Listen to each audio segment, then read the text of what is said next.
রহস্য রোমাঞ্চের জট ছাড়িয়ে ভয় পাওয়া ভয়ঙ্কর গল্পের বাঁধ পেরিয়ে বিভিন্ন স্বাদের গল্প নিয়ে চলে এসেছে গল্প উইথ রায়ান।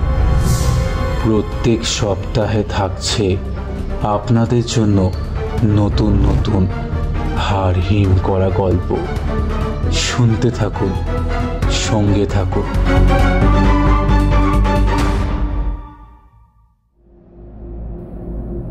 নমস্কার, গল্প উইথ রায়ান চ্যানেলে সকলকে স্বাগত জানাই। আগের পর্বে আপনারা শুনেছিলেন লেখিকা সঞ্চারী ভট্টাচার্যের কলমে নিশীথ ভামিনী গল্পের প্রথম পর্ব। আজ আপনাদের জন্য নিয়ে চলে এসেছি এই গল্পের দ্বিতীয় ও অন্তিম পর্ব।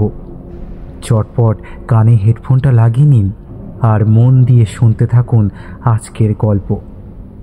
গল্পের শুরুতেই ছোট্ট করে বলে রাখি, আপনি যদি আমাদের চ্যানেলে নতুন হয়ে থাকেন তাহলে দয়া করে চ্যানেলটি সাবস্ক্রাইব করে দেবেন। প্রথম পর্বে আপনারা শুনেছিলেন ইন্দ্রশিস হল কলকাতার একজন নামকরা ফটোগ্রাফার। তার সবথেকে কাছের বন্ধু ছিল আদিত্য। একদিন তারা গাড়িতে করে জঙ্গলের রাস্তা ধরে বাড়ি ফেরার সময় ভুলবশত একটি কালো বিড়ালকে গাড়ির তলায় পিষে দিয়ে চলে যায়। তারপর থেকেই তাদের জীবনে ঘটতে থাকে নানান ভয়াবহ এবং অলৌকিক ঘটনা। ইন্দ্র জীবনে আগমন হয় নিশীথ ভামিনীর। ইন্দ্রর কাছে সব কিছু ঠিক থাকলেও আদিত্য বুঝতে পারে আসল রহস্য। তার সামনেই আস্তে আস্তে পরিবর্তিত হতে থাকে ইন্দ্র। তাহলে বেশি সময় নষ্ট না করে শুরু করছি আজকের ভয়ঙ্কর গল্প নিশীথ ভামিনী অন্তিম পর্ব।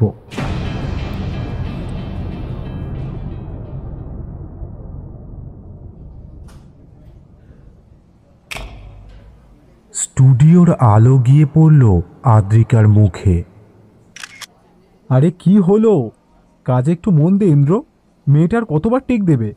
আদিত্যর মুখ থেকে এমন কথা ভেসে আসবার পর একটু উত্তেজিত হয়ে উঠল ইন্দ্রশিস। ওহো, আরে বাবা, আমি তো আমার তরফ থেকে চেষ্টা করছি। তোর কি মনে হচ্ছে আমি মিথ্যে কথা বলছি? আমার চোখের সামনে বারবার একই জিনিস ভেসে উঠছে। বোকার মতো কথা বলিস না ইন্দ্র। নে, এবারটাই কিন্তু ফাইনাল। ক্যামেরার শাটারে হাত দিতেই ইন্দ্র দেখল আদ্রিকার জায়গায় বসে সেই লাস্যময়ী। গতকাল রাতের মতো পোশাক পরেই সে এক দৃষ্টিতে তাকিয়ে রয়েছে ইন্দ্রশিসের দিকে। তবে উল্লেখযোগ্য বিষয়টি ছিল এবার সে আর একা ছিল না। তার হাতে ছিল কুচকুচে কালো রঙের একটি বিড়াল। বিড়ালটিও তার রক্তবর্ণ চোখগুলি দিয়ে ইন্দ্রশিসকে প্রত্যক্ষ করছিল। শাটারে হাত পড়ার সাথে সাথেই সেই কালো জন্তুটি ঝাঁপিয়ে পড়ল তার ক্যামেরার উপরে। না না না না বলে চিৎকার করে ক্যামেরাটি ফেলে দিল ইন্দ্রশিস। তোরা কেউ দেখতে পাচ্ছিস না? আপনারা কেউ দেখতে পাচ্ছেন না? আরে বাবা, কি দেখতে পাচ্ছি না? একটা সুন্দরী মেয়ে চোখের সামনে বসে রয়েছে, যাকে ক্যামেরা বন্দি করতে চাইছিস তুই। এর মধ্যে না দেখা বা না বোঝার মতো কি আছে সেটাই তো আমি বুঝতে পারছি না। সোনাদিত্য, তুই আমাকে একদম বোকা বানানোর চেষ্টা করবি না। সুন্দরী মেয়ে বসে আছে, দেখ দেখ, যা ক্যামেরাটার সামনে গিয়ে বস। আচ্ছা বেশ, এই শর্ত মেনে নিলাম। ওয়েট, কই দেখি। এই তো দেখতে পাচ্ছি। হ্যাঁ, কি দেখতে পাচ্ছিস? আদ্রিকাকে। তোরা সবাই আমার সাথে খেলছিস। আর ওই সুন্দরী মেয়েটা, যাকে তোরা একটা সুন্দরী মডেল হিসেবে মনে করছিস, ও কে জানিস তোরা কেউ? আমি জানি ও কে। ইন্দ্রশিসকে উত্তেজিত দেখে এগিয়ে গেল আদিত্য ওর দিকে। ঠিক ওই সময় ওকে সামলাতে না পারলে আদ্রিকার উপরেও সে চড়াও হতে পারত। ঠিক আছে, কিন্তু কে ও? বল ওকে। ও হচ্ছে নিশীথ ভামিনী। What rubbish Indra! সেই থেকে একই নাম, নিশীথ ভামিনী করে যাচ্ছিস। Don't you think this is absolutely ridiculous, disgusting? ততক্ষণে পাগলের মতো মাটিতে পড়ে এক ফোঁটা জলের আশায় কাতরাতে থাকলো ইন্দ্রশিস। বিড়বিড় করে আকাশের দিকে তাকিয়ে কী সব আবোল তাবোল বলতে শুরু করলো। গোটা ইউনিটের কাছে বিষয়টি ছিল অবাক করে দেওয়ার মতো। মোস্ট চার্মিং ফটোগ্রাফারকে এই অবস্থায় দেখতে হবে, তাও আবার তার কেরিয়ার যখন মধ্য গগনে। এই বিষয়টি কারোর কাছেই আশানুরূপ ছিল না। আদ্রিকা ওখান থেকে বাইরে চলে গেল। আদিত্য তার পিছনে ধাওয়া করল। এই পরিস্থিতিতে এই মডেলকে হাতছাড়া করলে তার ফল কতটা মারাত্মক হতে পারে তা সে ভালোভাবেই অনুধাবন করতে পেরেছিল। এক প্রকার বাধ্য হয়েই মেয়েটির পিছু করল আদিত্য। দাঁড়ান ম্যাডাম, দয়া করে দাঁড়ান, প্লিজ যাবেন না। I request you, please. আমি বুঝতে পারছি বিষয়টা, কিন্তু বিশ্বাস করুন আমি কিচ্ছু জানি না এই ব্যাপারে। Why he is reacting like this, I really don't have any idea. So sorry, কিন্তু একটা পাগলের সাথে কি করে কাজ করব আমি? No, he is not a mad. আপনার কোথাও বুঝতে ভুল হচ্ছে ম্যাডাম। আসলে মেদিনীপুর থেকে ফেরার পরেই ইন্দ্র আর স্বাভাবিক নেই। আমি একমাত্র এই বিষয়টা বহুবার বুঝতে পেরেছি। অবশ্য আজকে যা ঘটল এরপর থেকে ইউনিটের সকলেই প্রায় বুঝতে পেরে যাবে ইন্দ্র কোনোভাবে এফেক্টেড। একটা মেয়েকে বারবার নাকি চোখের সামনে দেখতে পাচ্ছে, কিন্তু যতবারই ওই মেয়েটি ওর চোখের সামনে আসছে বা ওর সাথে মেন্টালি কন্ট্যাক্ট করার চেষ্টা করছে, ও এরকমভাবে অস্থির হয়ে উঠছে, ভয়ঙ্কর রকমের অস্থির, আর বারবার জলের খোঁজ করছে। জল তেষ্টায় ওর গলা বুক শুকিয়ে যাচ্ছে। এরকম ঘটনা আগেও একবার ঘটেছে। আদ্রিকা বিষয়টি মনোযোগ সহকারে শুনল, তারপর বলল, এর জন্য তো ওনার কেরিয়ারে সব থেকে বেশি এফেক্ট হবে। এই বিষয়টা যদি উনি না বুঝতে পারেন তাহলে তো আপনার অন্তত বোঝা উচিত। উনি যেভাবে পাগলামো করা শুরু করেছে তাতে তো ফটোশ্যুট করাই যাবে না। আপনি লক্ষ্য করেননি? উনি তো মারতে আসছিলেন আমাকে, হয়তো খুন করেই ফেলতে পারতেন উনি আমাকে। আমি অবাক হব না? আপনি যাই বলুন না কেন আদিত্যবাবু, উনি কিন্তু আর স্বাভাবিক নেই। আমার মনে হয় আপনার একজন সাইকোলজিস্টের সাথে যোগাযোগ করা উচিত, কারণ এরকম চলতে থাকলে আপনাদের কাজ তো হ্যাম্পার হবেই, তার পাশাপাশি আমার কেরিয়ারও। আমি কিন্তু এখানে একটা গোল্ডেন অপরচুনিটি পাবো ভেবেই এসেছিলাম, কিন্তু ইটস রিয়েলি ভেরি আনফর্চুনেট। এরকম চলতে থাকলে আমাকে কুইট করতেই হবে। বুঝতেই পারছেন, it's a matter of security. Yes madam, আমি আপনার কনসার্ন বুঝতে পারছি। আমাকে 2-1 দিনের সময় দিন, আমি বিষয়টা ভেবে দেখছি। আসলে Indra is the best photographer among all. এই মুহূর্তে কলকাতা শহরে ওর মতো ফটো তোলার হাত আর কারণ নেই। দেশ বিদেশ থেকে মডেলরা এসে ওর কাছে ফটোশ্যুট করে গেছেন। এখন এরকম কেন করছে সেটাই বুঝতে পারছি না। Please let me handle this. Okay, আপনি তাহলে দেখুন। বাই দ্য ওয়ে, আজকে আমার আরও একটা অ্যাপয়েন্টমেন্ট আছে, আমাকে সেখানে যেতে হবে। দেখুন, ভালো কাজের আশায় ছিলাম ঠিকই, কিন্তু তার জন্য বাদবাকি অফারগুলো ক্যান্সেল করাটা ঠিক মনে হলো না আমার।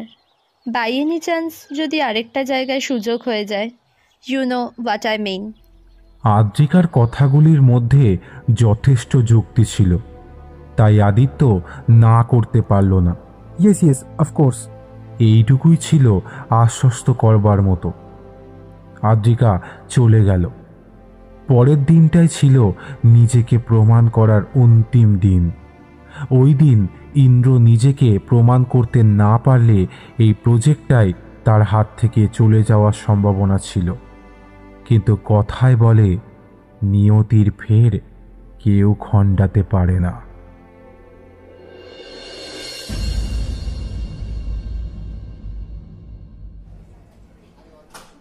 পরের দিন স্টুডিওতে এসে আদ্রিকার চোখে চোখ পড়তেই ইন্দ্র কেমন যেন হতভম্ব হয়ে গেল। আসলে প্রতিদিন রাতে এই মেয়েটির সাথেই নিজেকে বিছানায় দেখবার সৌভাগ্য অর্জন করে ফেলেছিল সে। মনে মনে এই মেয়েটিকে কোথাও না কোথাও মনেও ধরে গিয়েছিল তার। ফলে নিজের মনের কথা স্বপ্রকাশ্যে রাখার জন্যই এগিয়ে গেল ইন্দ্র আদ্রিকার দিকে। Adrika, I want to tell you something. Adrika তখন আদিত্যর সাথে একটি প্রজেক্টের বিষয়ে কিছু জরুরি আলাপচারিতায় ব্যস্ত ছিল। ইন্দ্রশেষকে দেখে আদিত্যকে এক্সকিউজ মি বলে উঠে এলো। ইয়েস ইন্দ্রবাবু, বলুন কি বলবেন। ইন্দ্রশেষ কিছুক্ষণ এক দৃষ্টিতে তাকিয়ে থাকার পর আদ্রিকার দিকে বেশ কিছুটা এগিয়ে গেল। ইন্দ্রকে একটি অজ্ঞাত পরিচয় মেয়ের সাথে ঘনিষ্ঠ হতে দেখে আদিত্য সহ ইউনিটের বাকি সদস্যদের চক্ষু চড়ক গাছ হয়ে গেল। ইন্দ্র কিছুটা কাছে এগিয়ে যাওয়ার পরেই আবিষ্কার করল সেই নারী মূর্তিকে। লাল দুটি চোখ নিয়ে সে তাকিয়েছিল ইন্দ্রর দিকে। সবার আলোকে তো তোমায় আমার কাছেই আসতে হবে ইন্দ্র। তুমি নিজেও জানো না তুমি মৃত্যুর দিকে এক পা করে এগিয়ে আসছো, অথচ কেউ সেটা খেয়াল করতে পারছে না।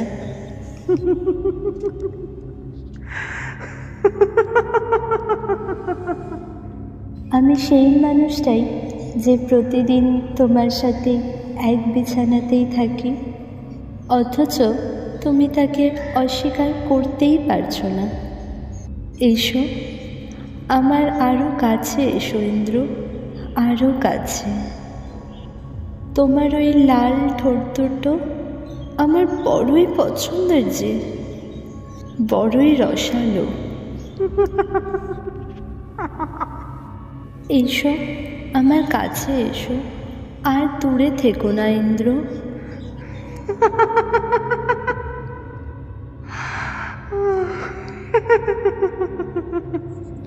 আদ্রিকাকে লক্ষ্য করে এগিয়ে যেতে থাকলো ইন্দ্রশেষ। তার চোখ মুখের ভাষা হঠাৎ বদলে গেল।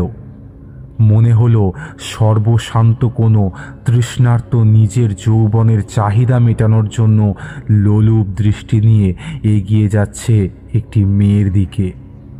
আদ্রিকাকে জোর করে নিজের কাছে টেনে নিল ইন্দ্রশেষ। হ্যাঁ, আমি তোমার, শুধুমাত্র তোমার।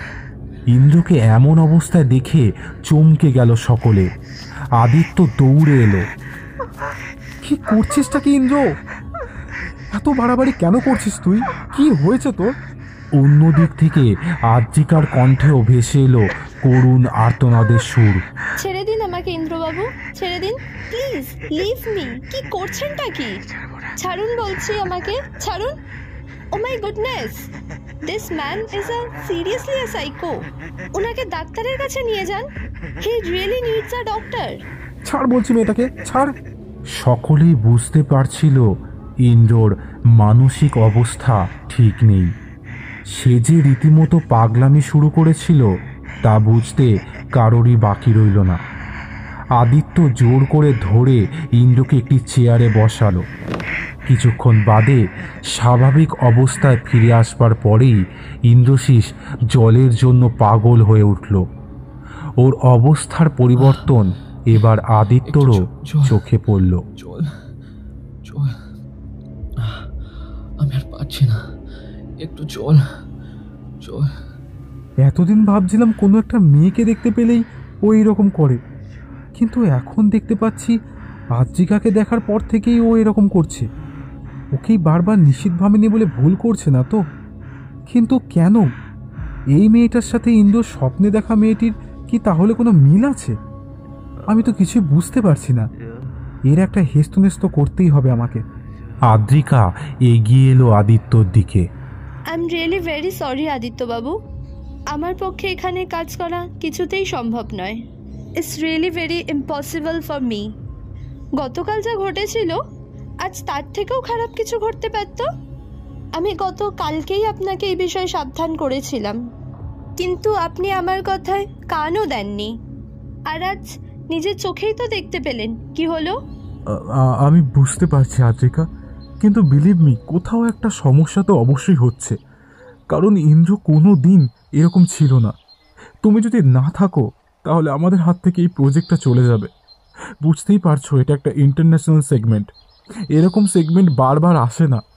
আমি এটাও জানি যে তুমি যদি এই সেগমেন্টে থাকো তাহলে আমাদের প্রজেক্টটা ফ্লপ হবে না, বরং সেটা আরও অনেক বেশি পরিমাণে ইন্টারন্যাশনালি ফেমাস হবে, কারণ তোমার মধ্যে সেই পটেনশিয়াল আছে। আমি আজকেই ইন্দ্রর সাথে কথা বলবো এই ব্যাপারে, দেখি ও আমাকে কি বলতে চায়। যদি ওর সাথে কথা বলে দেখি সমস্যার সমাধান হচ্ছে তাহলে আর হসপিটালে যাব না, কিন্তু যদি দেখি হচ্ছে না তাহলে ডক্টর প্রবীর কুণ্ডুর সাথে আবার আমাকে কথা বলতেই হবে। ঠিক আছে, তুমি এই বিষয় নিয়ে চিন্তা করো না, let me take care of it. Okay please, তাহলে আজকে আমি আসছি। C you later. আদ্রিকা চলে গেল। সেদিনের সব কাজ স্থগিত রেখেই ইন্দ্রশিসকে ফ্ল্যাটে নিয়ে এলো আদিত্য।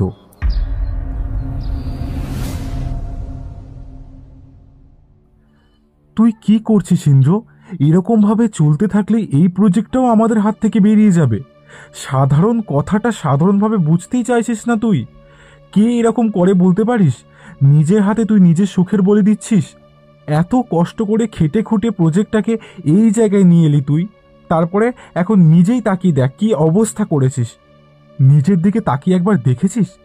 সেই হ্যান্ডসাম হাঙ্ক ইন্দ্র, যাকে দেখে সমস্ত মেয়েরা পাগল হয়ে যেত, আজকে তার দিকে তাকানো যাচ্ছে না। আয়নার সামনে চল, চল শিগগিরই, নিজের চোখেই দেখ কি অবস্থা করেছিস নিজের। ইন্দ্রশিসকে আয়নার সামনে নিয়ে এসে দাঁড় করালো আদিত্য। ইন্দ্র ভালো করে আয়নায় দেখার পর হঠাৎ আবিষ্কার করল আদ্রিকাকে। পিঠের পিছন দিয়ে দুই হাত বাড়িয়ে সে জড়িয়ে ধরেছিল ইন্দ্রকে।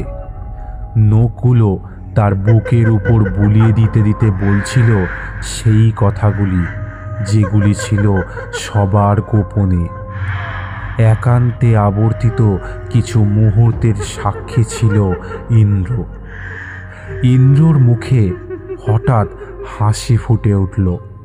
সে পিছন ফিরে আদিত্যর বুকের কাছে নিজের মুখটা নিয়ে গিয়ে বলল, এখানেই তো মাথা দিয়ে আমি রোজ রাতে শান্তির ঘুম ঘুমাতে চাই।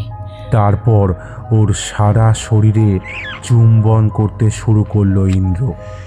শেষে আদিত্যর ঠোঁটের কাছে নিজের ঠোঁটটা নিয়ে আসতেই চিৎকার করে ওকে সরিয়ে দিল আদিত্য।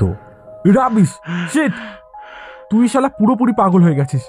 কে ওই মেয়েটা নিষিদ্ধ ভাবিনি? তোকে শালা পাগল করে দিয়েছে। কোনো সেন্স নেই মাইরি, কি সব বকে যাচ্ছিস? আর আমার সাথে এসব কি করছিলিস? মাথা ঠিক আছে তোর?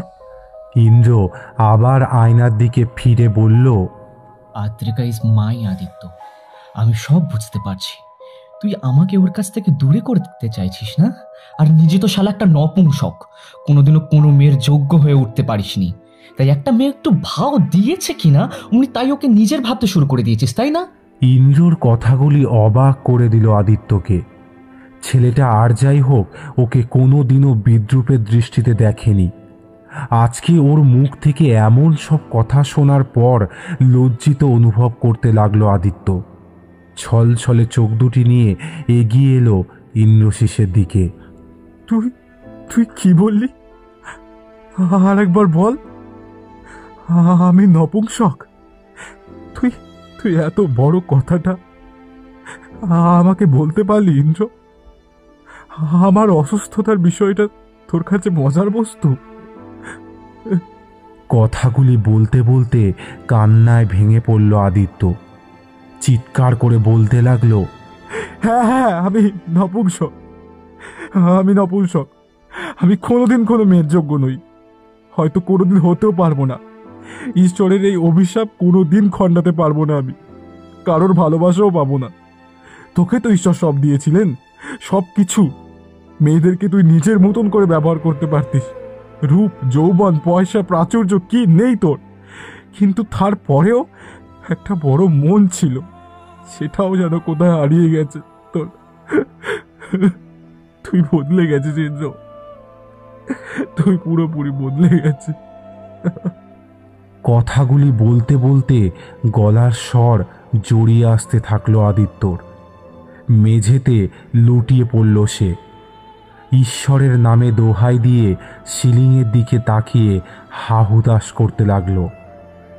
নিজের সবচেয়ে কাছের বন্ধুর কাছ থেকে নপুংসক শব্দটি শোনার পর নিজেকে সেদিন পৃথিবীর সবথেকে বড় হেরে যাওয়া মানুষ রূপে দেখতে পাচ্ছিল আদিত্য।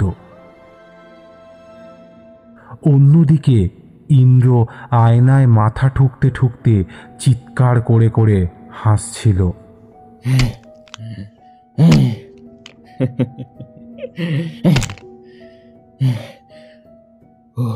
ও শুধু আমার,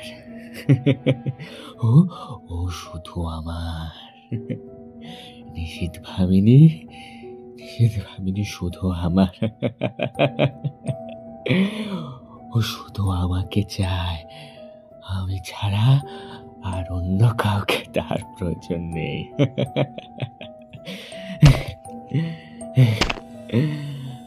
ও শুধু আমার। আমাদের মাঝে যে আসবে তাকে একেবারে শেষ করে দেব আমি।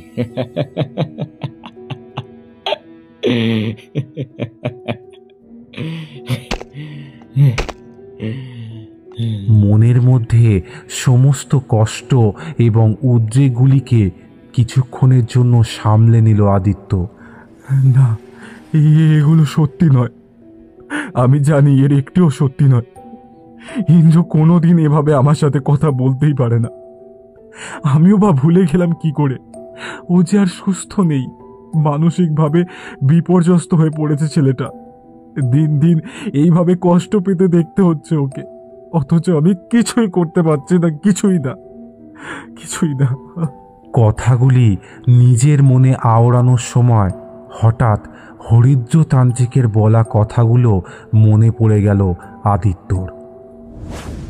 মৃত্যু যখন যায় কার সাথে পালায়। সবাই আমরা অন্ধ, আগামীর পথ বন্ধ। আজ সেই ঘন কালো রাত, শুরু হবে নতুন উৎপাত। এরপর আসবে নিষিদ্ধ ভামিনী, ঘটবে অভিসম্পাত। হ্যাঁ, ওই রকমই তো হচ্ছে, ওইভাবেই তো সবকিছু হচ্ছে। তান্ত্রিক বাবা তো তেমনটাই বলেছিলেন। নিষিদ্ধ ভামিনী ইন্দ্রর জীবনে আসার পর থেকে সবকিছু বদলে যাবে, সে শুধু তার হয়েই থেকে যাবে। তাহলে কি ইন্দ্র যা বলছে সেটাই সত্যি? তবে কি আদ্রিকাই? না, এমনটা কি করে হতে পারে? আচ্ছা, এমনও তো হতে পারে আমি যা দেখতে পাচ্ছি না সেটাই হয়তো ইন্দ্র দেখছে। কিন্তু আদ্রিকা একটা সাধারণ মেয়ে, ওর মধ্যে এইসব পৈশাচিক ক্ষমতা কি করে আসবে? আর তাছাড়া যতবার ইন্দ্রকে এই মেয়েটির সাথে খারাপ ব্যবহার করতে দেখেছি ততবার আমরা ওর সামনেই ছিলাম। আমাদের সামনে দাঁড়িয়েই ও মেয়েটির সাথে অদ্ভুত আচরণ করেছিল, যে আচরণের কোনো মাথা মুন্ডু খুঁজে পায়নি কেউ। না, কোথাও একটা দ্বন্দ্ব তৈরি হচ্ছে, একটা রহস্য দানা বাঁধছে। আমাকে বাবার কাছে যেতেই হবে, খুব তাড়াতাড়ি আমাকে যেতে হবে তার কাছে, খুব তাড়াতাড়ি। আর এবার আমি একাই যাব। ইন্দ্রকে বুকে জড়িয়ে ধরল আদিত্য। তোর কিচ্ছু হবে না, তোর কিচ্ছু হবে না ইন্দ্র। আমার চোখের দিকে দেখ, কেউ নেই, কোথাও কেউ নেই। কেউ তোর কোনো ক্ষতি করতে পারবে না। যতদিন আমি তোর সাথে আছি তোর সব কিছু ঠিক থাকবে, সব ভালো হবেই। লক্ষ্মীটি একটু স্বাভাবিক হয়ে যা, প্লিজ স্বাভাবিক হয়ে যা। আমি যে আবার সেই আখের ইন্দ্রকে দেখতে চাই, তুই একটু বোঝার চেষ্টা কর। আদিত্য লক্ষ্য করল ইন্দ্র আবার তৃষ্ণার্ত। বেশ কিছুটা জল ওর গলায় ঢেলে দিল আদিত্য। তারপর ওকে নিয়ে গিয়ে বিছানায় শুইয়ে দিল। মাথায় হাত বুলিয়ে দেওয়ার সাথে সাথেই ইন্দ্রশেষ ঘুমিয়ে পড়ল। আজকে রাত্রে আমি আর অন্য কোথাও যাব না, এখানেই থাকি। রাত্রিবেলা আবার যদি উঠে পাগলামি শুরু করে তখন সামলানো মুশকিল হয়ে যাবে।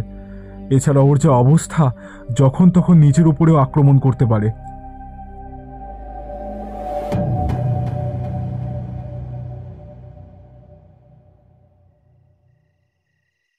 ঘড়ির কাঁটা তখন 3টেকে আলিঙ্গন করছিল। ইন্দ্রর ঘুমটা প্রতিদিনের মতো সেদিনও ভেঙে গিয়েছিল। কিছুক্ষণ বাদেই সে 2টি কণ্ঠের শব্দ পেল। নারী ও পুরুষের কণ্ঠ, সম্মিলিত উন্মাদনার শব্দ, একে অপরকে ভোগ করছে এমন। আওয়াজটা তো আমার ওই ঘর থেকেই আসছে, কিন্তু এরকম আওয়াজ আসছে কেন? টিভি চলছে নাকি? আমি কি টিভি চালিয়ে শুয়ে পড়েছিলাম? বিছানা থেকে মাটিতে পা রাখতেই আওয়াজটা আরো বেশি মাত্রায় কানে আসতে থাকলো ইন্দ্রশিসের। ধীরে ধীরে এগিয়ে যেতে থাকলো সে সেই আওয়াজের উৎস ধরে। তারপর যা দেখল তাতে তার সারা শরীরের রক্ত হিম হয়ে গেল। 2টি নগ্ন শরীর উন্মত্ত হয়ে গিয়েছিল একে অপরকে পাওয়ার আশায়। আদিত্য তার হাতের বেষ্টনীতে শক্ত করে আঁকড়ে ধরে রেখেছিল একটি মেয়েকে। উন্মাদের মতো মেয়েটির সারা শরীরকে নিজের ঠোঁট দিয়ে স্পর্শ করছিল সে।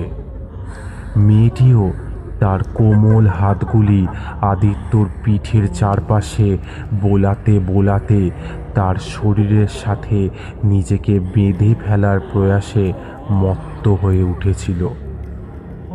শরীর দুটির মধ্যে সেদিন আর কোনো বিভেদ ছিল না। আসক্তি আর অতৃপ্তি কোথাও যেন মিলেমিশে একাকার হয়ে গিয়েছিল। মেয়েটির আঁচড়ের দাগগুলি স্পষ্ট হয়ে ফুটে উঠছিল আদিত্যর সারা শরীরে। পিঠ ও বুকের অংশের মাংসপেশির ওঠানামা প্রমাণ করে দিচ্ছিল রাতের উষ্ণতাকে। তৃষ্ণার্ত 2টি কণ্ঠস্বর আকাশ বাতাসকে আন্দোলিত করে নিজেদের বাসনার কথা কানে কানে শুনিয়ে দিয়ে যাচ্ছিল ইন্দ্রশিসকে। হঠাৎ মেয়েটির নজর পড়ল ইন্দ্রশিসের দিকে। পেশাদারি ভঙ্গিতেই নিজের কাজ অব্যাহত রাখতে রাখতে সেই লাস্যময়ী বলে উঠল, আমি সব পারি ইন্দ্র। দেখো, তোমার নপুংসক বন্ধুও আজ পূর্ণতা পেয়ে গেল। তার এতদিনের ক্লান্তি, এতদিনের দুঃখ সব কিছু এক রাতের মধ্যেই আমি তার কাছ থেকে কেড়ে নিলাম। এবার থেকে সে আমার। তোমার তো মাথা খারাপ হয়ে গেছে। তোমার সাথে সহবাস করে আর কোনো মজা নেই। পাগলের সাথে আমার কোনো সম্পর্ক নেই। আমি তো সুস্থদের পাগল করি। ওদের একে অপরের ঠোঁট গহ্বরে প্রবেশ করল। আরো সন্নিবিষ্ট হলো ওরা। এই দৃশ্য দেখে নিজেকে সামলে রাখতে পারল না ইন্দ্র। হাতের পাশে রাখা ফুলদানিটা ছুঁড়ে দিল আয়নার দিকে। চূর্ণ বিচূর্ণ হয়ে গেল আয়নাটি। কি করলে তুমি আমার কাছে ফিরে আসবে নিশীথ ভামিনী? বলো, কি করলে তুমি আমার কাছে ফিরে আসবে? ভাঙা ভাঙা কণ্ঠে আর্তনাদ করতে লাগলো ইন্দ্রশিস। ওর চিৎকারের আওয়াজ শুনেই ধরফর করে উঠে বসলো আদিত্য। কি অবস্থা তোর ইন্দ্র? কি হয়েছে তোর? এরকম করছিস কেন? আমাকে এভাবে দূরে সরিয়ে দিচ্ছিস কেন? আরে চোখ মুখ এরকম লাল হয়ে গেছে কেন তোর? কি অবস্থা তোর? হিংস্র দৃষ্টিতে তাকিয়ে রইল ইন্দ্র আদিত্যর দিকে। কোনো দিন আমাকে টাচ করবি না। কিছুটা থুতু মেঝের উপরে নিক্ষেপ করে বলল, তুই এটারও যোগ্য নয়। জামা কাপড় কখন পরলি? বেশ তো ভালোই রসালো মুহূর্ত তৈরি করেছিলিস আর্দিকার সাথে। তা কোথায় গেল সেই ডাইনিটা? এতদিন আমার সাথে শুয়ে হয়নি, আজকে আবার তোর মতো একটা পাবলিকের সাথে শুতে হলো? টাকার খেলা খেলছিস নাকি দুজনে? অবশ্য তুই টাকা কোথা থেকে পাবি? সবই তো আমার টাকা। আমার নাকি আমাকে পাগল করে দিতে চাইছিস তোরা, যাতে আমার অবর্তমানে সবকিছু সুন্দরভাবে উপভোগ করতে পারিস? মেহু পাওয়া হয়ে গেল, আবার অর্থ। কিছু কি ভুল বললাম আমি? আবার আদিত্যকে উদ্দেশ্য করে কিছুটা থুতু ছুঁড়ে দিল ইন্দ্র। থু, এসব কি বলছিস তুই ইন্দ্র? জামা কাপড় খোলা অবস্থায় তুই আমাকে আদ্রিকার সাথে দেখেছিস মানে? কোথায় সে? আর এই দেখ, ভালো করে তাকিয়ে দেখ, আমি জামা কাপড় পরেই ঘুমাচ্ছিলাম সোফায়। কোথাও কেউ আসেনি ইন্দ্র। এগুলো সম্পূর্ণ তোর ভুল ধারণা। আমি কেন তোকে শুধু শুধু ঠকাতে যাব? যে মানুষটা কিছু না চাইতেই এতদিন আমাকে সব কিছু দিয়ে এসেছে, সেই মানুষটাকে ঠকিয়ে আমি কি পাবো? তুই আমাকে এত ছোট ভাবিস ইন্দ্র? ইন্দ্রশিসের মুখে হিংস্রতার ছাপ আরও স্পষ্ট হয়ে উঠল। ঘাড় ধাক্কা দিয়ে সে বার করে দিল আদিত্যকে তার ফ্ল্যাট থেকে। কাল থেকে আমি আবার স্টুডিওতে যাব। আমি দেখব বাল তুই কিভাবে আমার জায়গায় আসতে পারিস। কাল থেকে আমি আবার ফটোশ্যুট করব। আমি যেন তোকে আমার স্টুডিওর ত্রিসীমানায় না দেখি। যত তাড়াতাড়ি সম্ভব এই ফ্ল্যাট বেচে থলপি থালপা গুটি এখান থেকে চলে যা। নাহলে দেখতে পাচ্ছিস তো এই গোল্ডেন গানটা, এর সব কটা গুলিশালা তোর ওই খুবড়িতে ঢোকাবো। তুই ভালো করেই জানিস ইন্দ্র যেটা বলে সেটাই কিন্তু করে। আমি সব সহ্য করতে পারি, কিন্তু বিশ্বাসঘাতকদের কোনো ক্ষমা নেই আমার কাছে। কথাটা বলেই সশব্দে আদিত্যর মুখের উপর দরজাটা বন্ধ করে দিল ইন্দ্রশিস।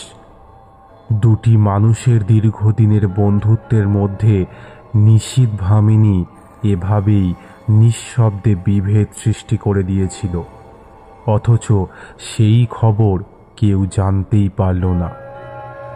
সময় আরও ভয়ঙ্কর কিছুর প্রতীক্ষা করছিল। আড়ালে আবডালে তার শিকার হতেই হতো ইন্দ্রশিসকে। জীবনের সব মোহ ত্যাগ করে এক মিথ্যেকে সত্য প্রমাণ করার আশায় উন্মাদের দৌড়ে সামিল হয়েছিল ইন্দ্রশিস। সময়ই তার সাক্ষী ছিল।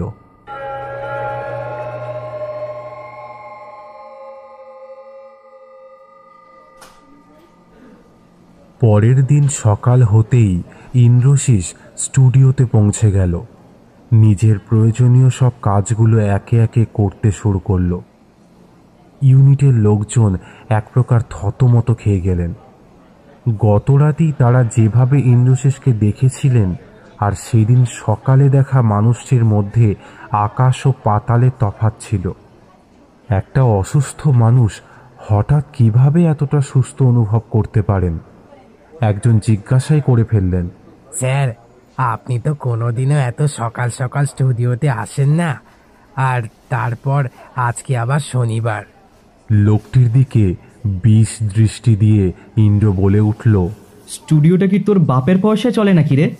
ফালতু মাল শালা, সকাল সকাল মুডের পুরো গাঁড় মেরে 12টা বাজিয়ে দিচ্ছে। যা নিজের কাজ করকে যা। পিতৃতুল্য একটি লোকের সাথেও যে ইন্দ্র এভাবে কথা বলতে পারে সে বিষয়টি সেদিন অবাক করে দেবার মতোই ছিল। পল্টুদা ইন্দ্রের খুব কাছের মানুষ ছিলেন। সে এই মানুষটিকে নিজের পিতার জায়গা দিয়েছিল। সেদিন ইন্দ্রের এই আচরণ প্রমাণ করে দিয়েছিল রক্তের সম্পর্কই আসল সম্পর্ক হয়, বাকিগুলো শুধু সেজে থাকা মাত্র।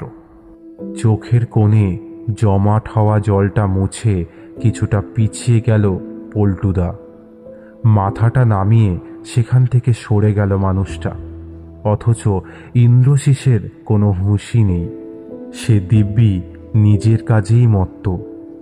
কোনোদিন এমন পরিবর্তন কারোরই চোখে পড়েনি।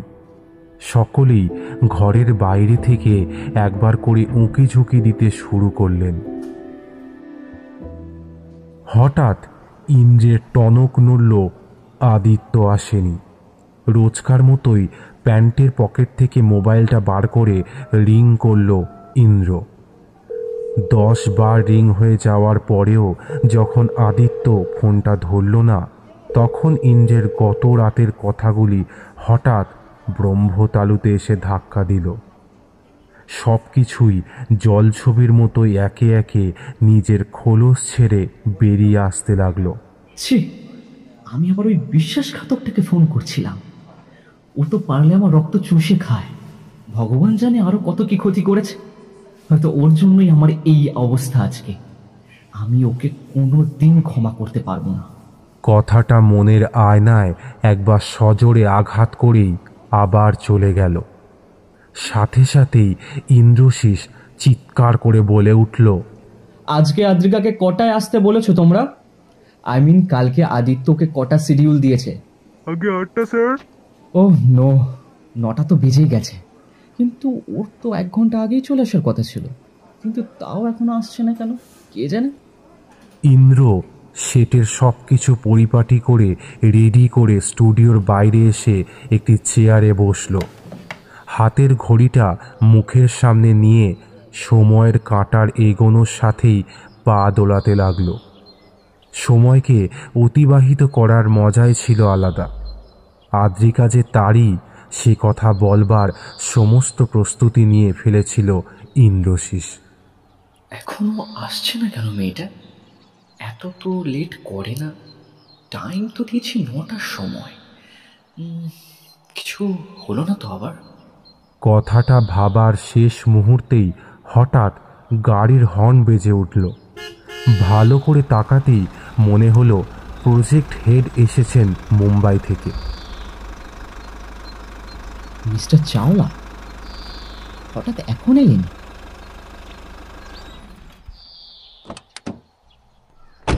মিস্টার চাওলা সোজা এগিয়ে এলেন ইন্দ্রর দিকে। আরে স্যার আপনি? What a present surprise, really unexpected. লোকটি তার ব্র্যান্ডেড সানগ্লাসটা হাত দিয়ে সরাতে সরাতে বললেন, এমনি আসেনি ইন্দ্র, তুমি তো জানোই চাওলা যেখানে সেখানে পা দেয় না। আমার আজকে এখানে আসার যথেষ্ট কারণ আছে বই কি। কি কারণ স্যার? আরে আরে বসুন না, দাঁড়িয়ে রয়েছেন কেন? এই নিন ছায়া বসুন। আরে এই কেউ স্যারের জন্য বিয়ার নিয়ে আয়। ওসবের আর প্রয়োজন নেই ইন্দ্র। আমি আজকে তোমার সাথে কোনো সুখ সংবাদ ভাগ করে নেওয়ার জন্য আসিনি। হঠাৎ এভাবে কেন বলছেন স্যার? টেবিল থেকে দুটো কাজু বাদাম মুখে দিয়ে চিবোতে চিবোতে তিনি বললেন, দেখো, তোমার ব্যাপারটা নিয়ে আমি এমনিতেই অনেক সংশয় ছিল। তারপর আবার এতগুলো টাকার ইনভেস্টমেন্ট, কিন্তু সময় মতো কোনো কাজ পেলাম না। ইন্টারন্যাশনাল ফিল্ম ফেস্টিভ্যালের জন্য যোগ্য মডেলের প্রয়োজন ছিল, আর তার থেকেও বেশি জরুরি ছিল সময় মতো মাল পাওয়াটা। সেটা তুমি দিতে পারোনি। চাওলা রোকরা বোঝে রোকরা। তোমাদের এসব বিজনেস আমার কাছে বিড়ির দোকানের মতো। তোমাদের একটা মডেল বিক্রি করে আমার জুতোর খরচটা উঠবে না, সেসব তো জানোই। হ্যাঁ স্যার, মডেল পেয়ে গেছি আমি। খুব তাড়াতাড়ি আমি সমস্ত কাজ সাবমিট করে দেব। এই টেন্ডারটা আপনার হাত থেকে যাবে না স্যার, ট্রাস্ট মি। জুতোটা দিয়ে বিয়ারের বোতলটা ঠেলে ফেলে দিয়ে উঠে দাঁড়ালেন চাওলা। তোমার চেয়ে বড় পার্টি পেয়ে গেছি আমি। পকেট থেকে সিগারেটটা বার করে হালকা মেজাজে দেশলাইটা ধরাতে ধরাতে বললেন,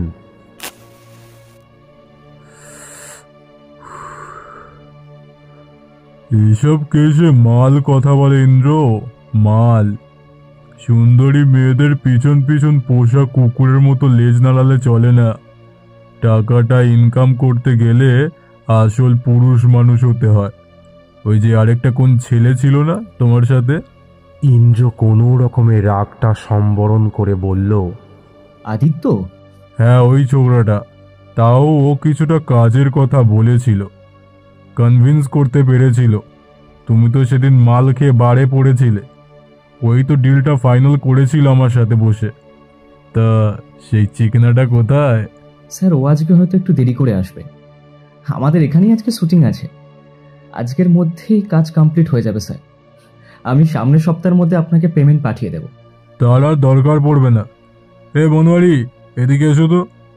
মুখ দেখছো কি? কাগজটা দাও, বাবুর হাতে দাও।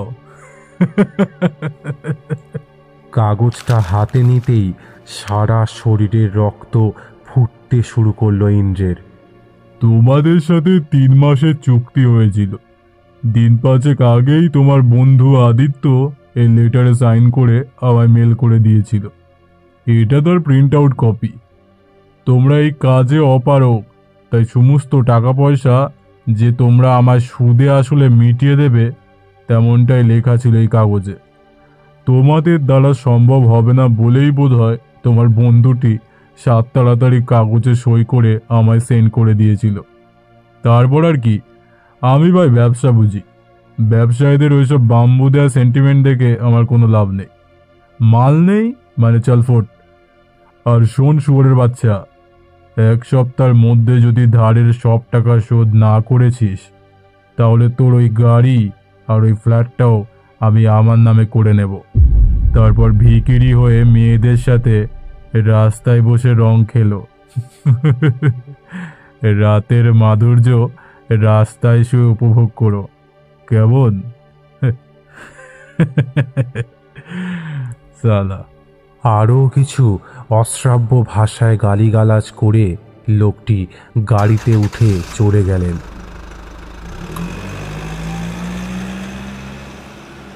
লেটারে আদিত্যর সইটা জলজল করছিল।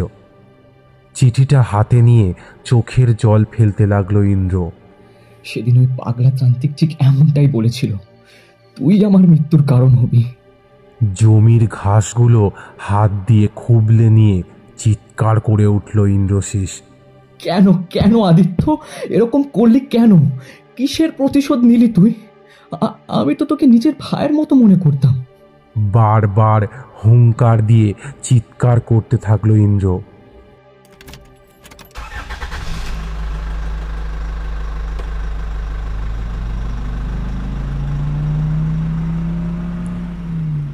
গাড়িটা বার করে সোজা চালাতে থাকলো ইন্দ্র তার ফ্ল্যাটের উদ্দেশ্যে। গাড়ির গতিটা আরও বাড়ল। আজকে এই লেটারটা দেখিয়ে ওই বিশ্বাসঘাতকটাকে জিজ্ঞাসা করব কেন করলো এরকম আমার সাথে। হাওয়ার চেয়েও জোরে এগিয়ে যাচ্ছিল সেদিন গাড়িটা। ফ্ল্যাটের কাছে এসে সজোরে ব্রেক কষল ইন্দ্রশিস।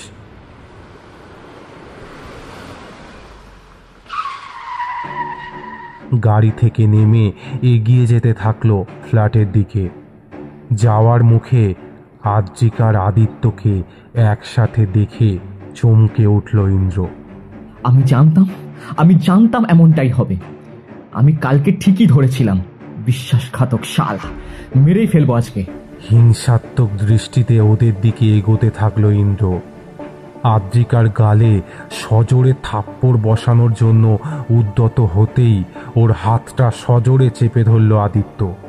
আদিত্য, খুব খারাপ হয়ে যাবে কিন্তু, ছেড়ে দে আমাকে। অনেক দিন ধরে তোর এই নাটক সহ্য করে যাচ্ছি। শালা, তোমরা দুজন মিলে আমাকে বোকা বানাতে চেয়েছিলে।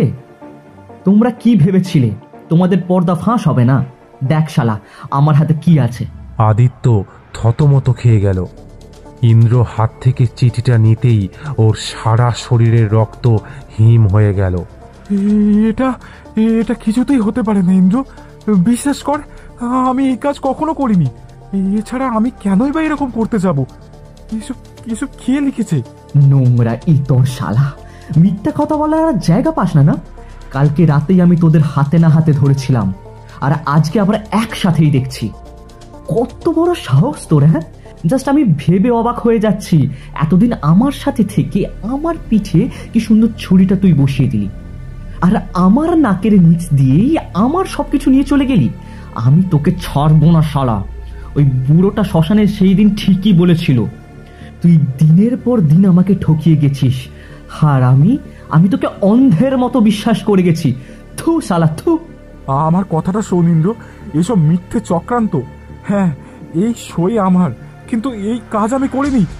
বিশেষ কর, কেউ আমার সই নকল করে এসব করেছে। Please believe me. ওসব কথা তুই কোনো বাচ্চাকে বোঝাতে পারিস, কিন্তু ইন্দ্রকে নয়। আর এই মেয়েটা, এই নোংরা অসভ্য জানোয়ার মেয়েটা এখানে কি করছে? আদ্রিকাকে আমিই ডেকেছিলাম স্টুডিওতে নিয়ে যাওয়ার জন্য। ও কিছুতেই তোর সাথে কাজ করতে রাজি হচ্ছিল না। আমি অনেক বুঝিয়ে সুঝিয়ে ওকে নিয়ে যেতে চেয়েছিলাম, ও রাজিও হয়েছিল। আমি জানতাম তোর মাথার উপরে অনেকগুলো টাকার দেনা চেপে রয়েছে। ঠিক সময় টাকাগুলো পরিশোধ করতে না পারলে এই প্রজেক্টটা তোর হাত থেকে চিরজীবনের জন্য চলে যাবে। ঠিক যে ভয়টা পাচ্ছিলাম সেটাই হলো। কিন্তু বিশ্বাস কর, এই কাজ আমি করিনি। বিশ্বাস কর, ট্রাস্ট মি, আমি করিনি। তাহলে কে করেছে এই কাজটা? কে করেছে? এই মেয়েটা করেছে না সব? এই মেয়েটা তো। আদ্রিকার দিকে এগিয়ে গেল ইন্দ্রশিস। কিছুটা এগোতেই হঠাৎ স্তম্ভিত হয়ে দাঁড়িয়ে পড়ল ইন্দ্র। আকাশটা হঠাৎ কালো হয়ে এলো। মেঘের গর্জন শুনতে পেল সে। দমকা হাওয়ায় চুলগুলো উড়তে লাগলো আদ্রিকার। ওর কাছে এগিয়ে এসে কানের কাছে নিজের ঠোঁটটা নিয়ে এসে আদ্রিকা বলল, এইসব তো নিষিদ্ধামিনী করেছে, অর্থাৎ আমি। কিন্তু খালি চোখে তো তুমি ছাড়া আমাকে আর কেউ দেখতে পাবে না ইন্দ্র।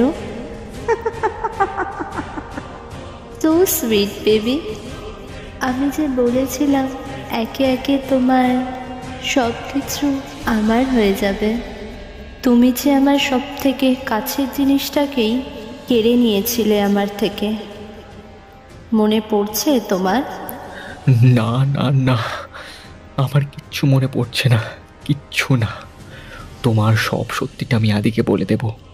ও কিছুতেই বুঝতে পারছে না আমার কথা।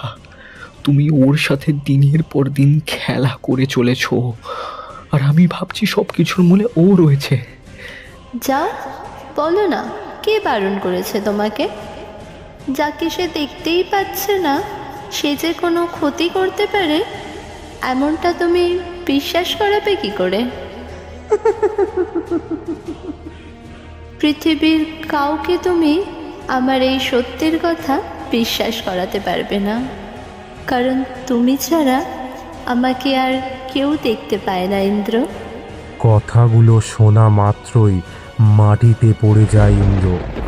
চিৎকার করে কাঁদতে থাকে সে। আদ্রিকায় যে নিশীথ ভামেনি সে কথা আদিত্যকে কিছুতেই বোঝাতে পারে না সে। কি হচ্ছে ইন্দ্র? ইন্দ্র, এই আবার আবার কি হলো তোর? বল আমাকে, কি সমস্যা হচ্ছে তোর? আবার শরীর খারাপ লাগছে নাকি তোর? জল খাবি? তুই তুই তুই ভুল দেখেছিস, কোথাও কোনো মেঘ ডাকেনি। আদ্রিকা আর আমি তো তোর সাথেই ছিলাম, তোকে সামলানোর চেষ্টা করছিলাম এতক্ষণ। তুই তো কারোর সাথে যেন একা একা কথা বলে যাচ্ছিলিস। এইসব কি হচ্ছে ইন্দ্র তোর সাথে? হে ইন্দ্র, ইন্দ্র, কথা বলছিস না কেন? কি হলো ভাই তোর? ইন্দ্র। হঠাৎ নাক মুখ দিয়ে রক্ত বেরোতে শুরু করলো ইন্দ্রের। আদিত্য দেরি না করে হাসপাতালের উদ্দেশ্যে রওনা হলো। তাড়াতাড়ি অ্যাডমিট করে দেয়া হলো ইন্দ্রশিসকে। এমার্জেন্সিতে সেদিনও ঈশ্বরের কৃপায় ডক্টর কুণ্ডু উপস্থিত ছিলেন। ইন্দ্রের ওই অবস্থা দেখেই তারা মেডিসিন দিতে শুরু করলেন। আদিত্য সেদিন বারবার হরিদ্রতান্ত্রিকের কথাগুলি মনে পড়ছিল। ও আর দেরি না করে মেদিনীপুরের উদ্দেশ্যে রওনা হয়ে গেল।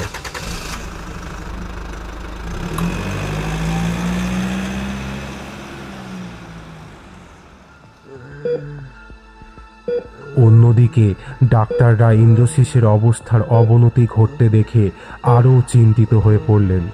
নার্স, ওকে ইমিডিয়েটলি অপারেশন থিয়েটারে নিয়ে যাওয়ার ব্যবস্থা করুন। আমাদের হাতে কিন্তু সময় খুব কম। এর মধ্যে ইন্টারনাল ব্লিডিং বন্ধ করতে না পারলে আর কিচ্ছু করা যাবে না। আমরা বাঁচাতে পারবো না ওকে। Come on, fast fast. ডাক্তার সহ বাদবাকি নার্সরা সকলে নিজের কাজে লেগে পড়লেন।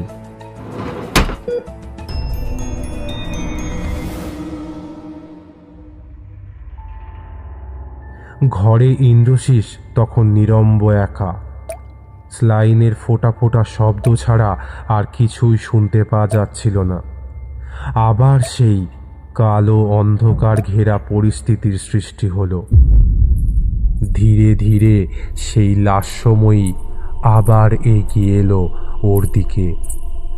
ওর বুকের উপরে বিলি কেটে ঠোঁটের কাছে নিজের ঠোঁটটা নিয়ে এসে বলল, তোমাকে তো আমার সাথে যেতেই হবে ইন্দ্র। এখনো সব সত্যিটাই তো জানা বাকি আছে।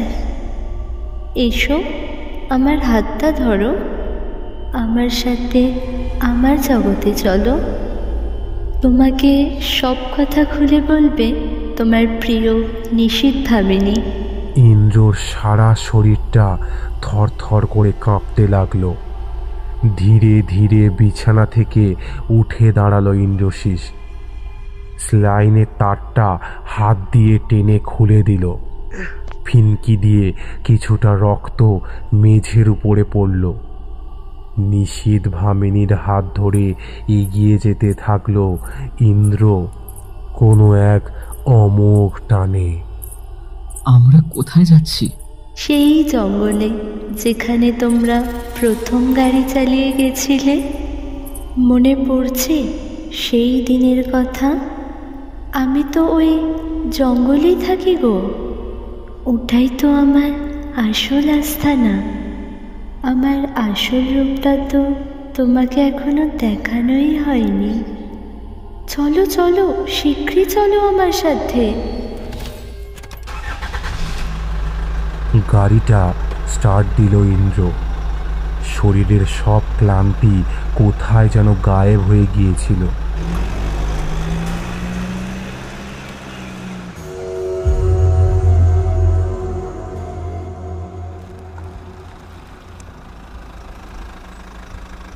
অন্যদিকে হরিদ্র তান্ত্রিকের খোঁজে আদিত্য গিয়ে উপস্থিত হলো সেই শ্মশানে।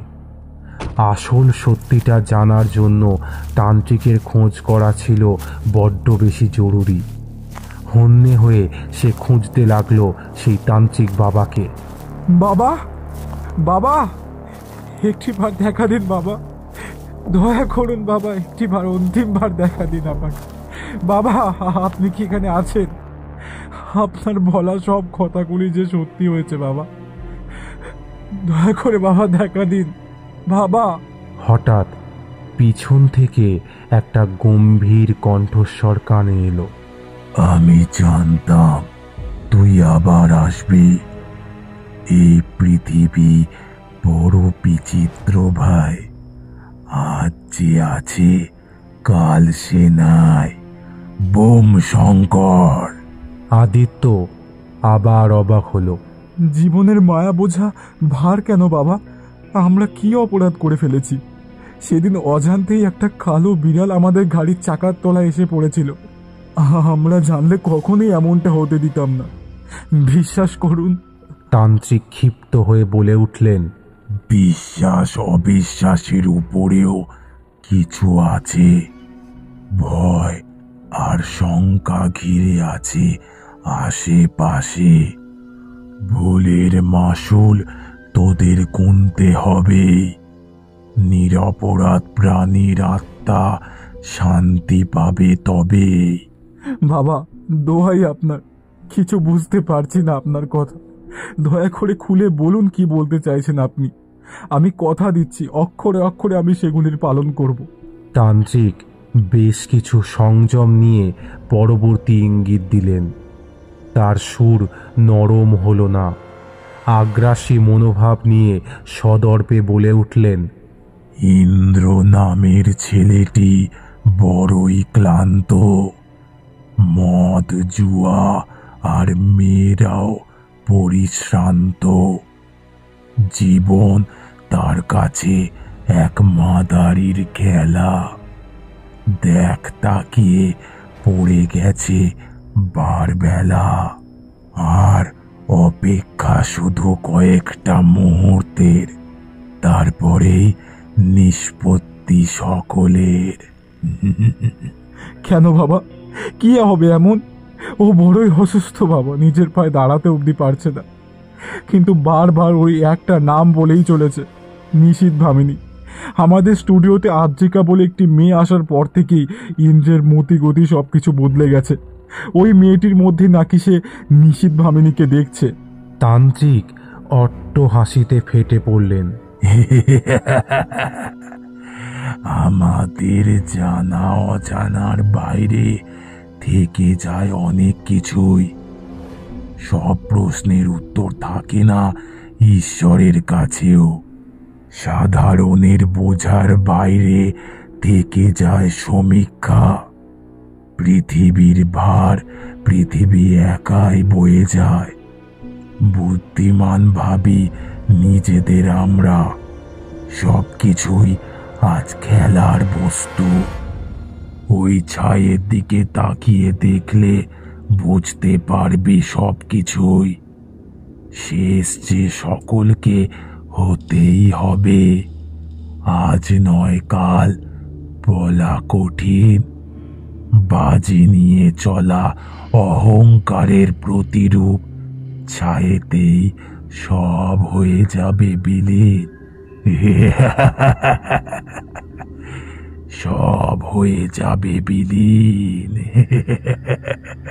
আবার হাসতে শুরু করলেন তান্ত্রিক।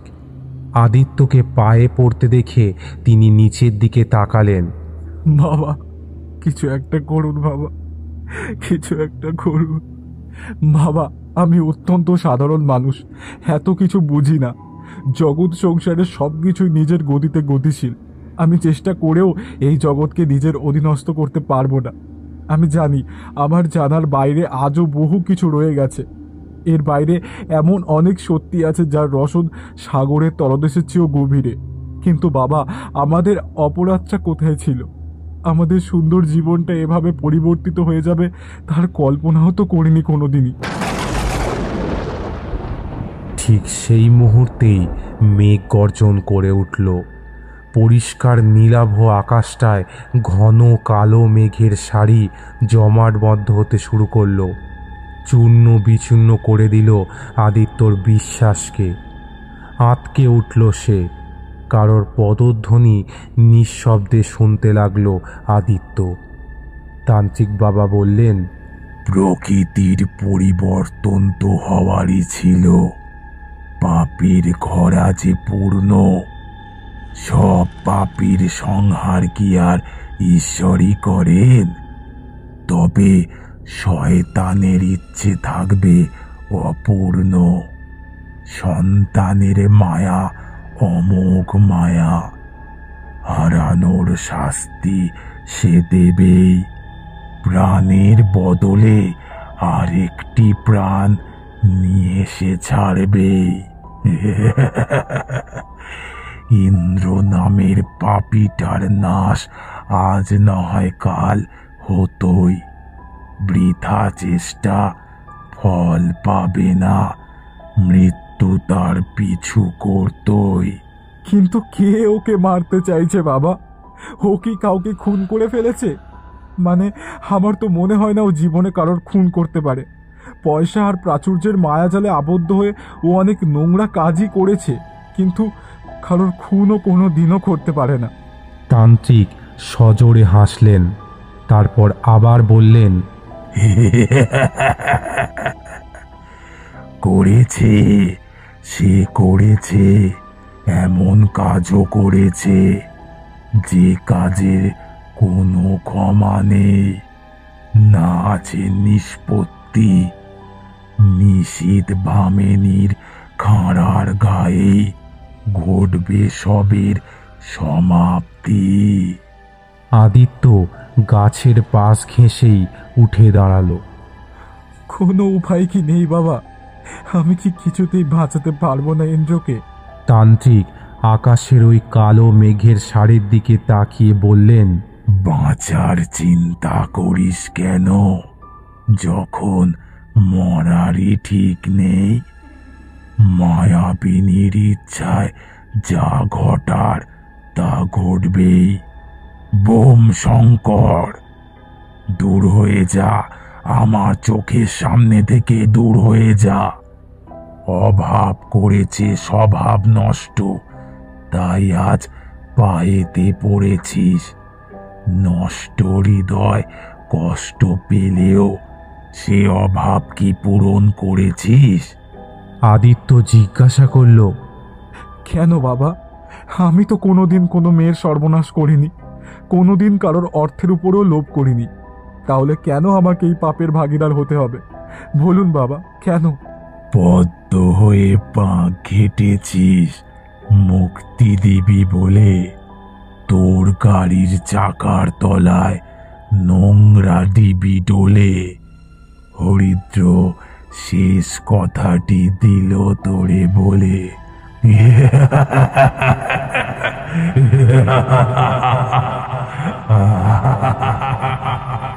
তান্ত্রিক হঠাৎ করেই আবার উধাও হয়ে গেলেন। কাকে চাকার তলায় পেশার কথা বলছিলেন তিনি? আমার গাড়ির তলায় আবার কি তবে? না না, এমনটা কিছুতেই হতে পারে না। আমি কি করব এখন? কিছুই তো বুঝতে পারলাম না। বাবার একটি কথার সার সংক্ষেপও মাথায় ঢুকলো না। না না, এইভাবে চুপচাপ থাকলে হবে না। কোনো একটা উপায় তো বার করতেই হবে আমাকে। কিছু তো একটা উপায় বার করতেই হবে, কিছু তো একটা। আদিত্য শ্মশানে তান্ত্রিককে খুঁজতে লাগলো। একবার দেখা পাওয়ার আশায় হন্যে হয়ে ঘুরে বেড়াতে লাগলো গোটা চত্বরে, কিন্তু সেই বিভাগী বাবার দেখা পাওয়া ছিল ওর সাধ্যের বাইরে। পাপী না হয়েও পাপ নাশের যে বোঝা বাবা তার উপরে চাপিয়ে দিয়ে গিয়েছিলেন, সেই বোঝার ভারী নুইয়ে পড়েছিল আদিত্য। আকাশ কালো করে এলো। সেদিনের মতো আজও ছিল দুর্যোগের একটি দিন। বিলম্বিত লয়, কোথাও যেন কোনো কিছুর গন্ধ পাওয়া যাচ্ছিল। বিপদের গন্ধ, কোনো সন্দেহের গন্ধ। তারস্বরে চিৎকারের শব্দ কানে না এলেও এক নৈরাজ্যের গুমুরও সৃষ্টি হয়েছিল, যাকে ভেদ করা ছিল দুঃসাধ্য।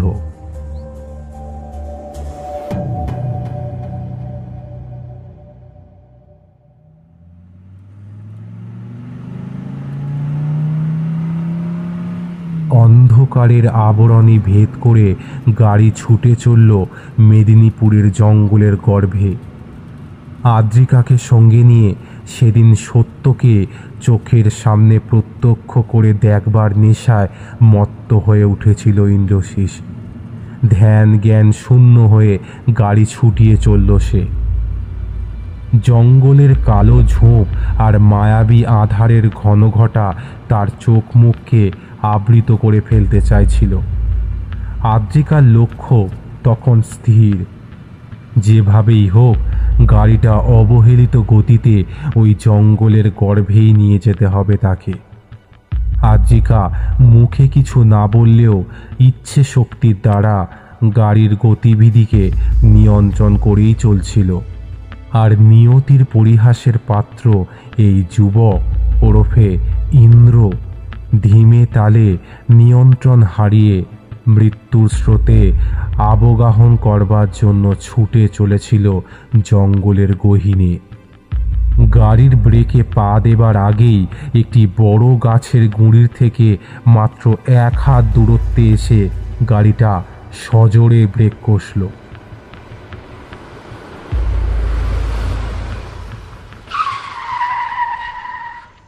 ইন্দ্রশীষ চমকে উঠল। আরেকটু হলেই গাড়িটা সজোরে গিয়ে ধাক্কা মারতো ওই গাছটায়। চূর্ণ বিচূর্ণ হয়েছে তো গাছগুলো, চিটকে পড়ে যেতাম দুজনে। কি হলো আদ্রিকা?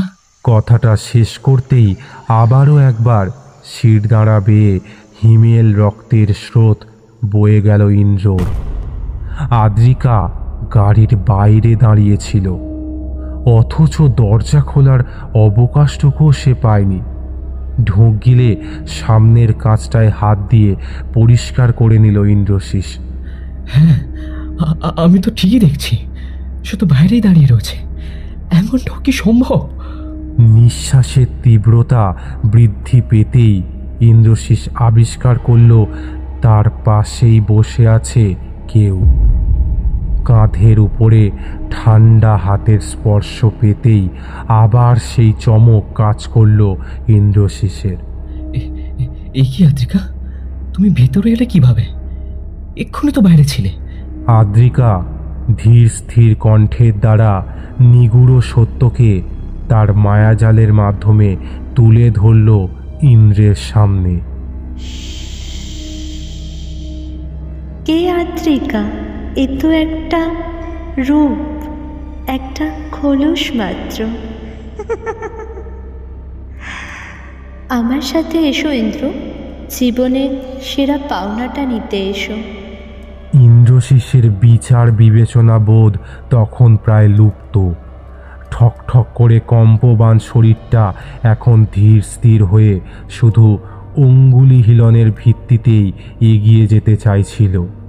সামনের ওই আধারে আচ্ছন্ন ঘন কালো নিশানির হাতছানি পাওয়ার লোভে এক নতুন উদ্রেক জন্ম নিয়েছিল। ইন্দ্র সব কিছু ভুলে এগিয়ে যেতে লাগলো সেদিকে। হাতে হাত দিয়ে জঙ্গলের কাঁটা ঝোপের ঘেরাটোপ অতিক্রম করে এক বিশাল প্রস্তরখণ্ডের সামনে গিয়ে উপস্থিত হলো। অজস্র কালো বিড়াল ঘিরে ছিল গোটা পরিসরটিকে। কাউকে এড়িয়ে যাওয়া যায় না এমন নিশ্ছিদ্রটুকুও নেই। আভাস শুধু কর্কশ ডাকগুলির, যেগুলি মিউ মিউ করে হৃদয়ের গভীরে উপনীত হয়ে করাঘাত করে যাচ্ছিল ইন্দ্রশিষে। তার গাটা ঘিন ঘিন করে উঠল। এবারের চমকটা ছিল হাওয়ার চেয়েও দ্রুত। আদ্রিকার দৃষ্টির গভীরতায় বদলে গিয়েছিল। কালো কালির মতো গভীর দুটি মণি অচিরেই রক্ত লাল আবরণে আবৃত হয়ে গিয়েছিল।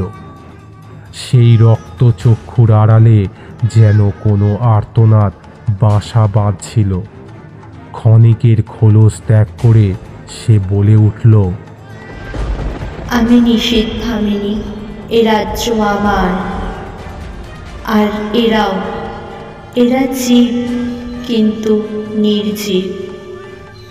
এদের প্রতিটা প্রাণ আমার দ্বারা সঞ্চিত। এরা দগ্ধ হলে আমিও হব দগ্ধ। শুনতে পাচ্ছ কি ওদের আর্তনাদ? ইন্দ্রশিষ কাতর কণ্ঠে বলে উঠল, এটা কেমন জায়গা আদ্রিকা? আমি কিচ্ছু বুঝতে পারছি না। নিশীথ ভামিনী লোলুপ দৃষ্টিতে তাকিয়ে থাকল ইন্দ্রের ওই করুণ মুখটির দিকে। তারপর নিস্তব্ধতাকে উল্লঙ্ঘন করে বলল, ওরা তোমার রক্তে নিজেদের রাঙাতে চায়। ওদের সংখ্যা এখন 100। আগে ছিল 101। ওই একটিকেই তোমাদের লালসার শিকার হতে হয়েছিল। রুদ্ধশ্বাসে ওই হাতেই স্টিয়ারিংটা জড়িয়ে রেখেছিলিস তুই। আমার সন্তান তখন নিজের সুখেই রাস্তা পার হতে চেয়েছিল। এই পথে না আসে কোনো গাড়ি, না আসে কোনো ঘোড়া, থাকে শুধু আমি আর আমার সন্তানেরা। তুই সেই বাঁধন মানিসনি, চালিয়ে দিলি তুই তোর কালের চাকা। ঘুরতে ঘুরতে আঘাত করল আমার এই নিরীহ শিশুটাকে। শেষ হলাম আমিও। আমার শরীরের একটি অঙ্গ সেদিনই খসে পড়ে গেছিল।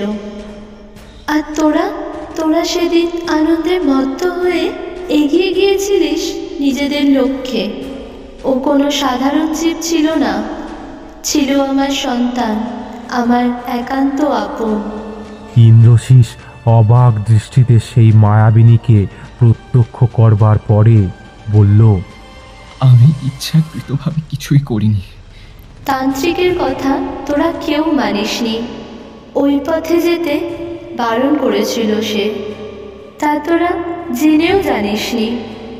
দোষ করেছিলিস তোরা, আর শাস্তি পেয়েছিল আমার সন্তান। কে তুমি? তোমার আসল পরিচয় কি? ইন্দ্র লক্ষ্য করল সবকটা বিড়ালের চোখ জল জল করছে। ওরা সকলে চিৎকার করে নিজেদের ক্লেশ ব্যক্ত করতে চাইছে, আর তার পাশাপাশি আকাশের রংটাও নীলচে আভা ত্যাগ করে লাল গহ্বরে তলিয়ে যেতে শুরু করেছে।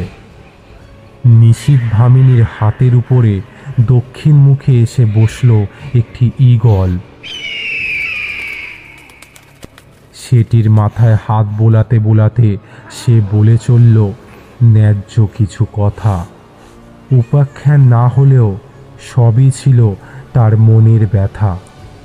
আধার মানে না বারণ, এমনই ছিল এই রমণী। না ডাইনি না প্রেতিনী, সে ছিল নিশীথ ভামিনী। কথার মায়াজাল বুনেই চলল সে। তোর থেকে এরা প্রায়শ্চিত্ত চায়। আমি এই জঙ্গলের রানী, না ডাইনি না ডাকিনি। আমি নিশীথ ভামিনী।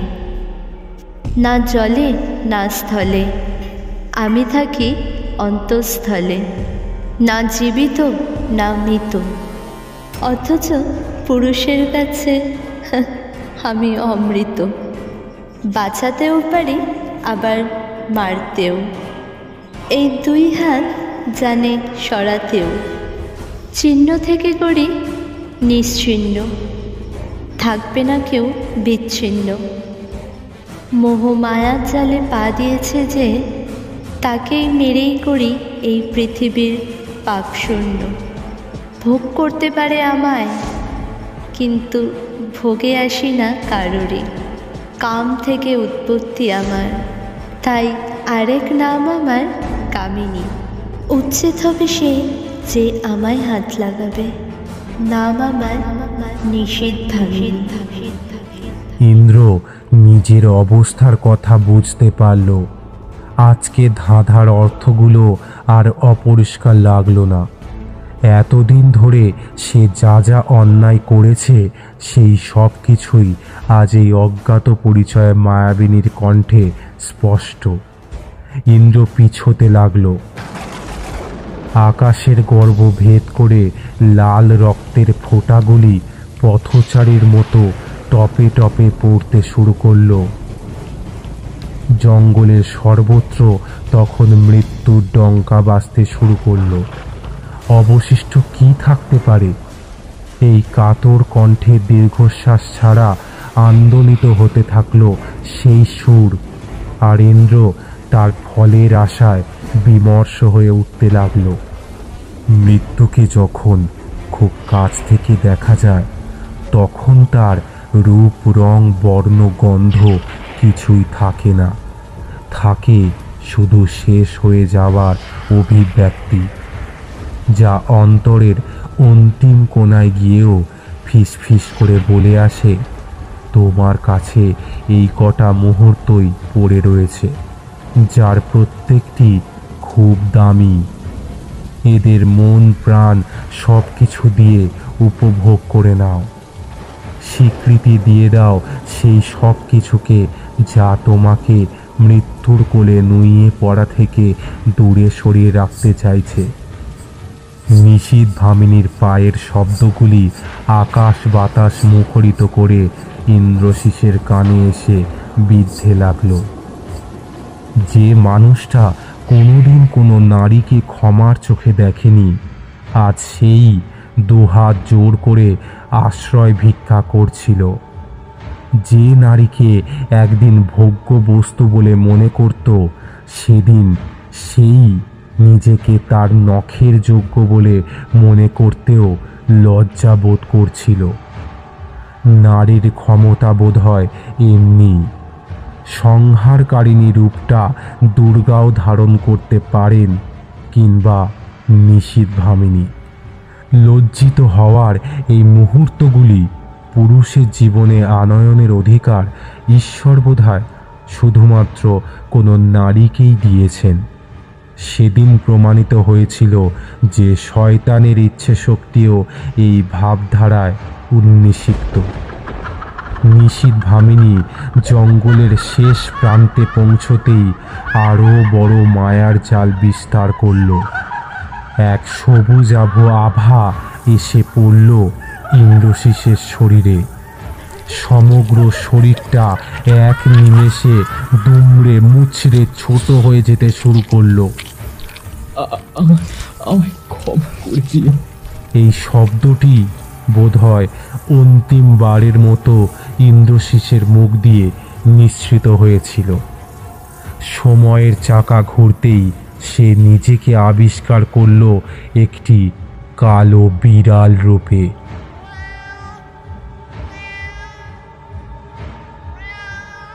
ভিতরের চিৎকারটা বাইরে আসার আর সুযোগ পেল না। নিশীথ ভামিনী বলে উঠল, শাস্তি এখানেই শেষ নয় তোর। মৃত্যুর যন্ত্রণা যে কি সে তুইও সহ্য করবি, সেই একইভাবেই যেভাবে সেদিন আমার সন্তান পেয়েছিল। এবারের মৃত্যুটা এই জীবনের পাওয়া সবচেয়ে বড় উপহার হবে তোর। ইন্দ্র সব কিছু বুঝতে পারলেও কোনো কিছুই ব্যক্ত করতে পারছিল না। সুঠাম চেহারা সেই যুবক আজ নেহাতি অসহায় একটি জীবে রূপান্তরিত হয়ে গিয়েছিল। মুখ দিয়ে মিউ শব্দ ছাড়া সেদিন হাজার চেষ্টার পরেও কোনো কিছুই নিঃসৃত হলো না। তার সব কিছুকেই সেই মায়াবিনী নিজের মায়াজালের দ্বারা আবিষ্ট করে ফেলেছিল। ইন্দ্র লক্ষ্য করল একটি গাড়ি তীব্র গতিতে ছুটে আসছে তার দিকে। হ্যাঁ, এটা তো তারই গাড়ি, তার সাধের গাড়ি। আরও একটা কথা সেদিন খুব মনে পড়ছিল তার। এই গাড়ির তলাতেই তো চাপা পড়ে মারা গিয়েছিল সেই নিরীহ জীবটি। আজকে তার সাথেও সেই একই ঘটনা ঘটতে চলেছে। সেও সব কিছু বুঝেও চিৎকার করতে পারল না। গাড়ির আলোটা ক্রমে জোরালো হলো, আরও কাছে এগিয়ে আসতে থাকলো সেটি। হঠাৎ সামনের চাকাটি তার মাথার অংশটিকে দুমড়ে দিয়ে বেশ কিছুটা এগিয়ে গেল। প্রাণটা তখনও ভিতরে ধুকপুক করছে। নিশীথ ভামিনী তখন জঙ্গলের গর্ভে শায়িত। তার আর কোথাও কোনো অস্তিত্ব নেই। ইন্দ্রর প্রাণ এখন ওই কালো বিড়ালের শরীরে আবদ্ধ। একটু একটু করে মৃত্যুর দিকে তলিয়ে যাচ্ছে সে। গাড়ি থেকে একটি লোক নেমে দেখতে এলো কি হয়েছে। ইন্দ্র আবিষ্কার করল লোকটি আসলে আদিত্য। আদিত্যের গাড়ির চাকায় তাহলে পৃষ্ঠ হলাম আমি। সে তো বুঝতেও পারলো না আমি ইন্দ্র, তার প্রাণের চেয়ে প্রিয় সেই বন্ধু। শেষ নিঃশ্বাসটা বাতাসের গর্ভে বিলীন হয়ে গেল। সেই কালো বিড়ালটির সামনে হাঁটু গেড়ে বসে চোখের নিথর হয়ে যাওয়া জলগুলি ফেলতে লাগলো আদিত্য। কারণ হরিদ্র তান্ত্রিকের বলা শেষ কথাগুলি তার স্মরণে ছিল। এই কালো বিড়ালটি যে তার বন্ধু ইন্দ্র তা বুঝতে আর বাকি রইল না। ইন্দ্রর গলার সোনার চেনটা বিড়ালটার গলাতেও ঝুলছিল, আর কাটা মুন্ডুর সাথে লেগেছিল সেই লকেটটা, যেটা সে ইন্দ্রকে জন্মদিনে উপহার দিয়েছিল।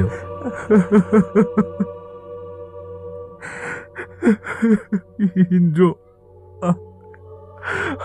আমি যে তোকে চিনতে পেরেছি। শেষ পর্যন্ত বাবার কথাটা যে এভাবে ভুলে যাবে আমি যে ভাবতে পারিনি ইন্দ্র। তোকে আমি বাঁচাতে পারলাম না। পারলে আমাকে ক্ষমা করে দিস, ক্ষমা করে দিস ইন্দ্র, ক্ষমা করে দিস।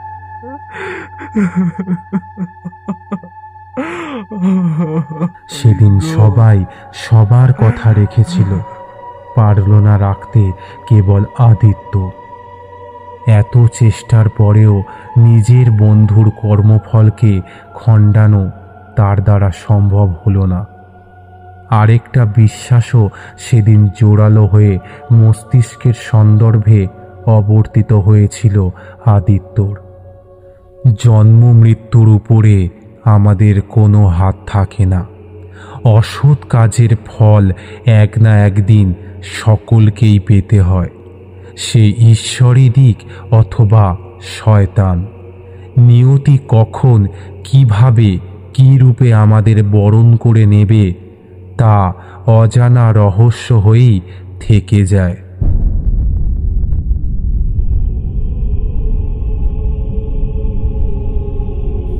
শুনছিলেন লেখিকা সঞ্চারী ভট্টাচার্যের কলমে নিশীথ ভামিনী। গল্পটা কেমন লাগলো অবশ্যই কমেন্ট বক্সে জানাবেন, এবং গল্পের কোন জায়গা আপনাকে সবথেকে বেশি ভয় পাইয়ে দিয়েছে সেটা জানাতে ভুলবেন না। আজকের মতো এই পর্যন্তই। পরের পর্বে নিয়ে আসবো আরও একটি রোমাঞ্চকর গল্প।